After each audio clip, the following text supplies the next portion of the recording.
रामपुर नामक के गांव में रोहन नाम का एक छोटा सा लड़का और उसकी सौतेली माँ रहती थी और उसका पिता बाहर शहर में नौकरी करता था।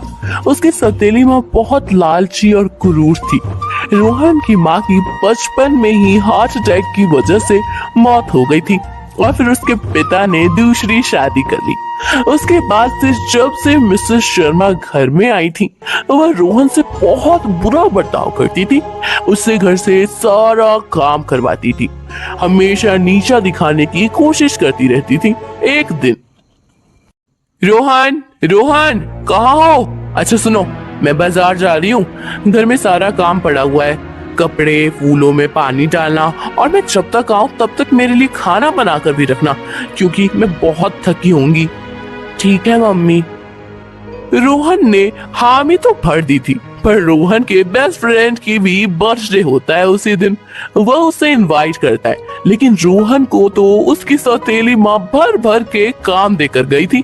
बेचारा सोचता ही रहता है और वह फिर घर के कामों में लग जाता है। छोड़ो, शायद नहीं जा पाऊंगा, माँ नाराज हो जाएगी अगर घर का काम नहीं किया तो। पहले ये काम निपटा लेता हूँ, फिर देखता हूँ। चल भाई आजा, चलते हैं, मैं तुझे अपनी बर्थडे की पार्टी देने आया हूँ। माफ करना दोस्त, आज इतना वक्त नहीं मेरे पास, अब फिर कभी चलते हैं ना। क्या यार, अच्छा चल कोई बात नहीं, ठीक है मैं चलता हूँ। हाँ ठीक है।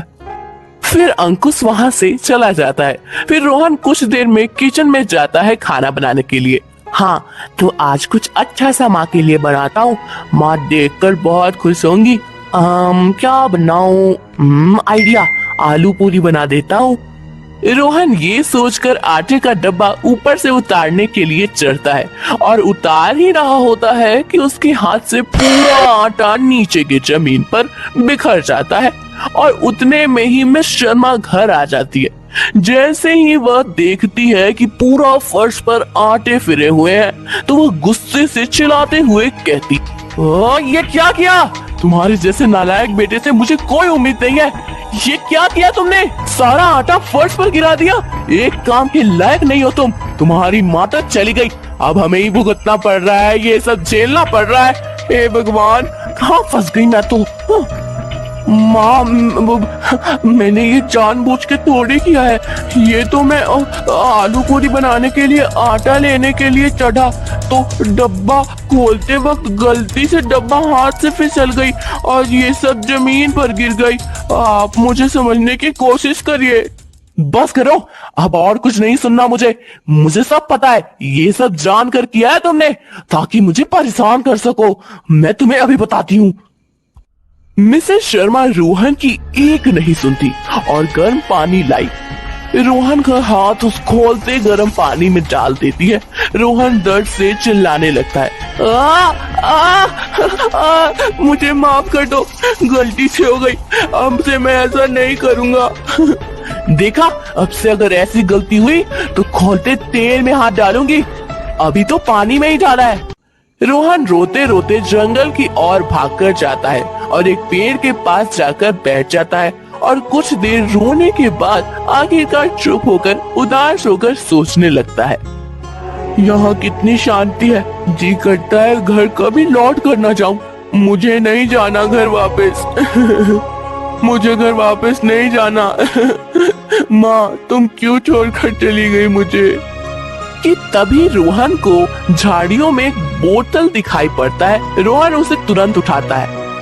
अरे ये क्या है? इसके अंदर देखता हूँ। रोहन जैसे ही वह बोतल खोलता है उसमें से तुरंत तेज प्रकाश निकलती है और उसमें से एक जिन बाहर आ जाता है। रोहन उसे देखकर कुछ देर के लिए तो डर ही जाता है।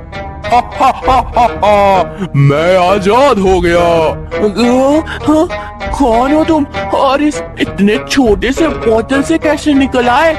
मैं जिन हूँ जिन। मुझसे सालों से एक जादूगर ने कैद कर रखा था, लेकिन आज तुमने इस बोतल को खोलकर मुझे आजाद कर दिया है। बोलो बोलो, क्या चाहिए तुम्हें? मैं तुम्हारी क्या मदद कर सकता हूँ?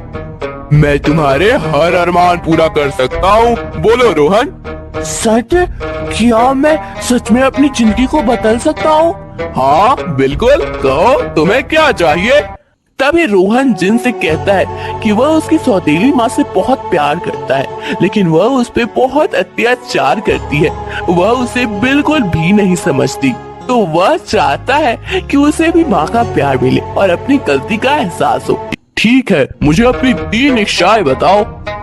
ठीक है, मेरी पहली इच्छा ये है कि मेरी सौतेली माँ ने मुझ पर जितने जुल्म किए हैं उन सब का उनको एहसास हो।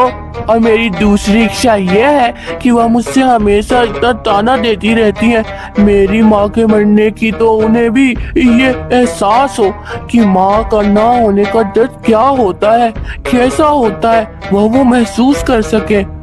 और तीसरी इच्छा यह है कि वह मुझे अपने बेटे जैसा प्यार दे, मुझे कभी सौतेले बेटा ना समझे। ठीक है, अब देखो तुम कैसे होता है कमाल। जिन रोहन को लेकर वहाँ से गायब हो जाता है और दूर किसी जंगल में ले जाता है उसे, और उसे खूब खिलाता, खूब पिलाता और घुमाता। अब घर पर मिसेस शर्मा को सारे काम करने पड़ रहे थे। पता नहीं ये रोहन कहाँ चला गया, इसे घर आने दो, ऐसा मजा चखाऊंगी कि याद रखेगा। हाय, हम बर्तन भी धोने हैं। ऐसा ही कुछ दिन बीत जाते हैं। अब मिसेस शर्मा रोहन को ढूंढने के लिए जंगल में निकल जाती है। वह उसे हर जगह ढूंढती है, पर रोहन उसे कहीं नहीं दिखाई पड़ता। वह आसपास के गांव तक जाती है, बच्चों से पूछती है, पर रोहन तो जैसे दुनिया से गायब ही मानो हो गया हो।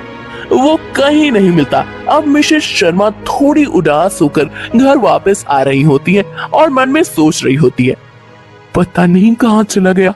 कम से कम घर के कामों में मदद तो करता था। उसके पापा नौकरी करने के लिए चले जाते थे। अरे कम से कम बोलने बात करने को तो कोई था। ये क्या कर दिया मैंने। मिसेस शर्मा घर आ जाती है और घर के कामों में लग जाती है, लेकिन घर के कामों में भी उसका मन नहीं लग रहा होता।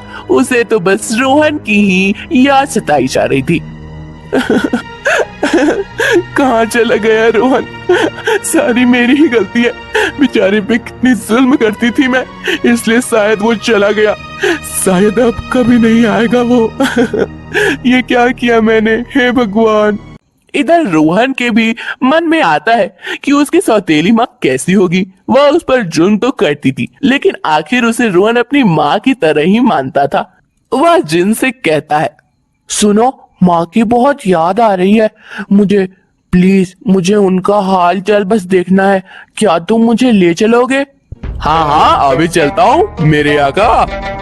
जिन तुरंत एक चुटकी बजाता है और तुरंत वह रोहन के घर पर पहुंच जाता है। रोहन दौड़कर अपने घर में जाता है तो उसकी माँ दूध उबाल रही होती है और सारा दूध नीचे बह रहा होता है और उसकी माँ कहीं और ही खोई रहती है। माँ माँ, दूध गिर रहा था। और ये कहकर वह गैस को बंद करता है। जैसे ही रोहन की सौतेली माँ उसको देखती है, तू आ गया, कहाँ गया था रोहन, तू मुझे छोड़कर। मुझे माफ कर दे बेटा, मुझे माफ कर दे। अब कभी ऐसा छोड़कर मत जाना, मैं तेरे बिना नहीं रह पाऊंगी।